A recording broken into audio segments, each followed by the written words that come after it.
The only thing that's wrong with religion is the dogmatism.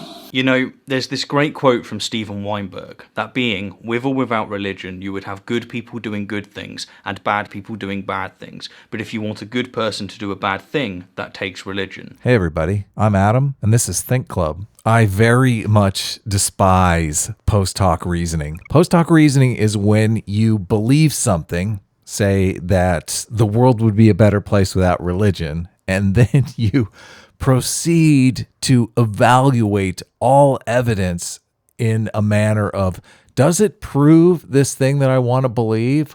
Or does it disprove this thing I want to believe? And then you summarily dismiss everything that disproves the thing that you so badly want to believe, and you elevate the evidence that proves this thing. Or you, even worse yet, you look at evidence that could possibly disprove what you want to believe, but you twist that evidence around so it completely proves what you want to believe. Now, I have a clip here from Rationality Rules' latest video where he is evaluating the first debate between Jordan Peterson and Sam Harris in Vancouver, and he throws out this bumper sticker, this anti-theist bumper sticker, as if he's adding some deep philosophical understanding to the argument that Sam Harris is making, when all he is doing is post hoc reasoning his way to the conclusion that he wants to reach, that religion is terrible, that religion turns people into monsters. And without religion, people would just be great. They would be totally amazing people. Now, it's terribly ironic to me that in a conversation about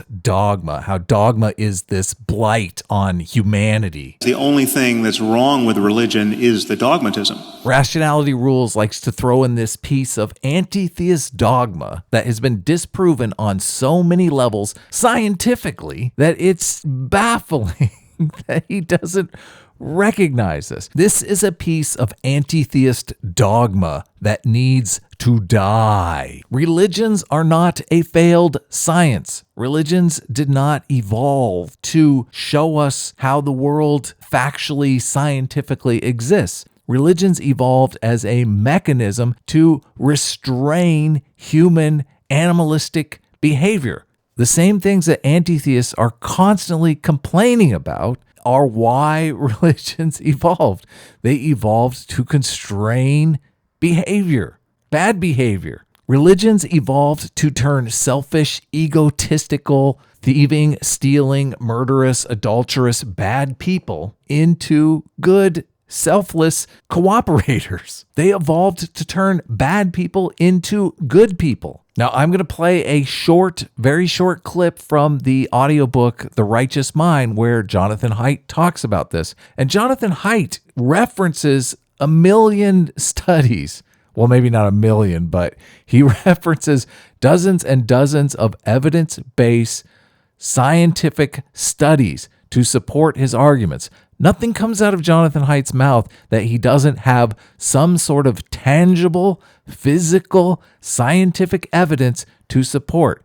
There are people that want to understand religion from a logical, from an empirical, from a scientific perspective. It's here, it's worldwide, it evolved for a reason. You know, reason is what rationality is based on. And there are people who believe that the world would be hearts and unicorns without religion. Much of the debate that Rationality Rules is evaluating here, much of the debate that he is giving us his insight into, is Jordan Peterson and Brett Weinstein evaluating scientifically the functionality, the society-wide functionality of religion, and Sam Harris claiming that this functionality is non-existent. All of these anti-theist types, the Matt Dillahunty's, the Sam Harris's, they deny that this functionality exists in religion, and they don't offer any way that society can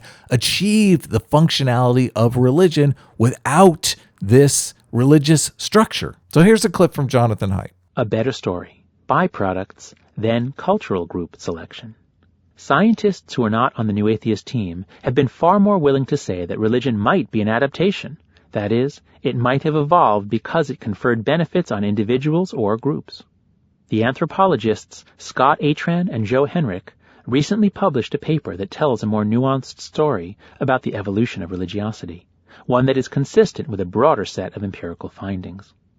Like the new atheists, their story has two steps, and the first step is the same: a diverse set of cognitive modules and abilities, including the hypersensitive agency detector, evolved as adaptations to solve a variety of problems. But they often misfired, producing beliefs, such as in supernatural agents, that then contributed, as byproducts, to the earliest quasi-religious behaviors. These modules were all in place by the time humans began leaving Africa more than 50,000 years ago. As with the new atheists, this first step was followed by a second step involving cultural, not genetic, evolution. But instead of talking about religions as parasitic memes evolving for their own benefit, Atran and Henrich suggest that religions are sets of cultural innovations that spread to the extent that they make groups more cohesive and cooperative. Atran and Henrich argue that the cultural evolution of religion has been driven largely by competition among groups. Groups that were able to put their byproduct gods to some use had an advantage over groups that failed to do so, and their ideas, not their genes, spread. Groups with less effective religions didn't necessarily get wiped out. Often they just adopted the more effective variations. So it's really the religions that evolved, not the people or their genes. Among the best things to do with a byproduct god, according to Atran and Henrich, is to create a moral community. The gods of hunter-gatherers are often capricious and malevolent. They sometimes punish bad behavior, but they bring suffering to the virtuous as well. As groups take up agriculture and grow larger, however, their gods become far more moralistic. The gods of larger societies are usually quite concerned about actions that foment conflict and division within the group, such as murder, adultery, false witness, and the breaking of oaths. If the gods evolve culturally to condemn selfish and divisive behaviors, they can then be used to promote cooperation and trust within the group. You don't need a social scientist to tell you that people behave less ethically when they think nobody can see them. That was Glaucon's point about the Ring of Gyges, and a great many social scientists have proven him right. For example, people cheat more on a test when the lights are dimmed. They cheat less when there is a cartoon-like image of an eye nearby, or when the concept of God is activated in memory merely by asking people to unscramble sentences that include words related to God. Creating gods who can see everything and who hate cheaters and oath-breakers turns out to be a good way to reduce cheating and oath-breaking. Another helpful cultural innovation, according to Atran and Henrich, are gods who administer collective punishment. When people believe that the gods might bring drought or pestilence on the whole village for the adultery of two people, you can bet that the villagers will be much more vigilant for and gossipy about any hint of an extramarital liaison. Angry gods make shame more effective as a means of social control. So in this context, where religion has evolved as an adaptation to facilitate pro-social behavior, this anti-theist dogma makes absolutely no sense because it's completely factually incorrect. But if you want a good person to do a bad thing, that takes religion. Let's set aside the fact that good and bad are completely subjective here. So getting caught up in a good thing or a bad thing is subjective. Some people would say religion inspires people to be against abortion.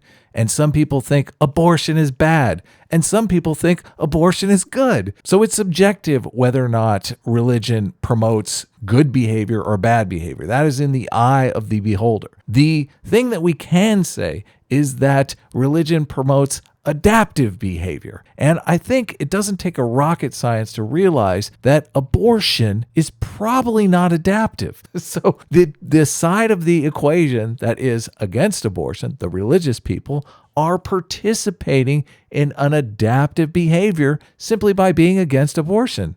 Yay, science. Now, I hardly scratched the surface on this video, but be it said, this atheist, this anti-theist dogma, it triggers me a little because it's so anti-science. It's very anti-science, okay? And when you're going to stand under the banner of science, I think you should use science in your videos and not anti-theist dogma, not bumper stickers, not anti-theist deepities in your videos. So there's more to come on this video. I've just started digging in and I just had to make this video. Also, somebody linked me a message on Twitter that Rationality Rules said he was going to respond to my first video, which was a critique of one of his videos. So hopefully we'll get some good dialogue on this. And I don't want to throw any shade at Rationality Rules. Obviously, I think dialogue is the most important part of this debate. And though I think he is wrong, very much wrong on very many topics, discussion is how we ultimately get to the truth. So I have more to come on this recent video of Rationality Rules, and hopefully you can let me know your thoughts on this video that he made and my first response to this in the comments below. Well, first of all, if you don't have a purpose, it isn't that your life becomes neutral in a meaningless sense. It's that your life becomes characterized by unbearable suffering. Because the baseline condition of life is something like unbearable suffering.